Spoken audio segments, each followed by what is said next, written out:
Hello, আসসালামু আলাইকুম everyone. কেমন আছেন সবাই? আমার নতুন একটি ব্লগে আপনাদের স্বাগত জানাচ্ছি। আজকে আমি আপনাদের তৈরি করে দেখাবো পাইনঅ্যাপল ড্রিঙ্কস।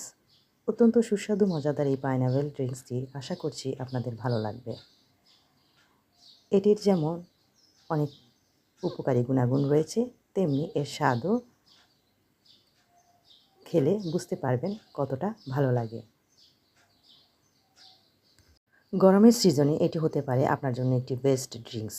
তাছাড়া এখন যেহেতু রমজান মাস, বিভিন্ন নতুন নতুন রেসিপি ট্রাই করা হয় অথবা বানিয়ে খাওয়া হয়ে থাকে, তাই এই নতুন নতুন ড্রিঙ্কসের এবং রেসিপির ভিড়ে এই ড্রিঙ্কসটি অবশ্যই আপনারা ট্রাই করে খেতেই পারেন। তো চলুন কথা না বাড়িয়ে শুরু করা যাক আজকের রেসিপি। এই পাইনঅ্যাপল ড্রিঙ্কস তৈরি করতে আমার লাগবে পাইনঅ্যাপেল, বিট লবণ, চিনি এবং পানি। তো চলুন আমি আমার ভিডিওর মাধ্যমে দেখিয়ে দিচ্ছি এই পুরো প্রস্তুত প্রণালী। অত্যন্ত সহজ কিছু উপকরণ দিয়ে তৈরি করে দেখাবো আমার আজকের এই পাইনঅ্যাপল ড্রিঙ্কস। সহজে যে কেউ যে কোনো সময় বানিয়ে খেতে পারবেন এই পাইনঅ্যাপল ড্রিঙ্কস। আমি এখানে 2 জনের পরিমাণে তৈরি করে দেখাচ্ছি, তাই এখানে আমার লাগবে একটি পাইনঅ্যাপেল এবং 4 টেবিল চামচ পরিমাণে চিনি, বিট লবণ লাগছে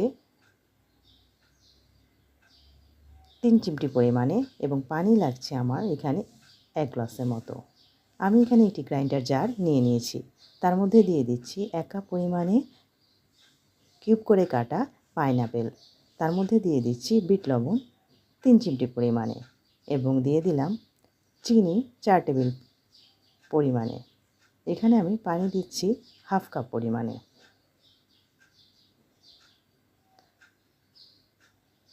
সাথে দিয়ে দিচ্ছি লেবুর রস 2 টেবিল চামচ পরিমাণে। এখন আমি সবগুলো উপকরণ একসাথে গ্রাইন্ড করে নিব। মিহি একটি পেস্ট তৈরি করে নিচ্ছি।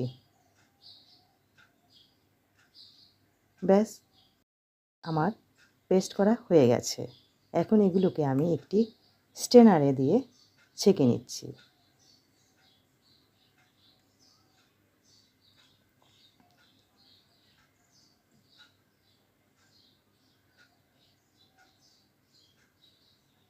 আমার এই পাইনঅ্যাপল জুসগুলো ছেঁকে নেওয়া হয়ে গেছে।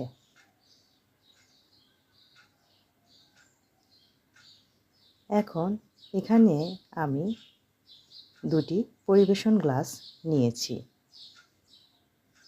এগুলোর মধ্যে এখন আমি